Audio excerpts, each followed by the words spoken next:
It started with a suitcase. I was 11 when my parents told me I'd be staying with friends for a bit. No explanation, no timeline, just my bag zipped and waiting by the front door when I got home from school. They drove me to the Morrisons' house that same evening. The Morrisons were people we saw at church sometimes. They had 3 kids already, 2 boys and a girl around my age, and lived in a small 3-bedroom house on the edge of town. It was obvious from the moment we pulled into their driveway that this wasn't a vacation or a slumber party. Their front porch light flickered, and the lawn looked like it hadn't been mowed in a while. The vibe was temporary storage, not warm welcome. My parents said they'd be going on a work sabbatical. They kept using that phrase like it was something I should be excited for. They said it was an opportunity of a lifetime. They didn't cry. They didn't hug me tight. They didn't promise to visit. Just a quick kiss on the forehead and a be good. I shared a bunk bed with their youngest daughter. She didn't talk much, and her brothers ignored me completely. There was no space for me in their routine. I didn't get added to the chore chart or offered a spot at the dinner table. I just found space where I could. My after-school stuff stopped. No more music lessons. Gymnastics, done. I didn't even ask. I already knew the answer. The Morrisons weren't mean. They just had their hands full. I was extra. Their pantry wasn't stocked with my snacks. No one knew I didn't like mayo. I was invisible in the way that makes you tired. At first, my parents called once a week, Sunday evenings. Then it slipped to once a month. Then 4 months went by with nothing.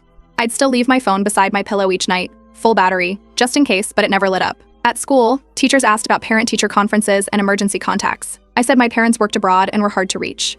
I figured that lie was easier than saying, I don't know where my parents are. One day, I used the Morrisons' desktop to print a school report. Their email was still open. I saw a message from my mom to Mrs. Morrison. It said, "Thanks again for managing her longer than expected. We're still figuring out the next leg of our trip." The subject line was Thailand itinerary. I stopped waiting for updates after that. I started getting myself up for school in the mornings. I made toast, packed my own lunch, did my own laundry. The Morrisons weren't neglectful. They were just focused on their own lives. I learned to stay out of the way. I turned 12 in that house.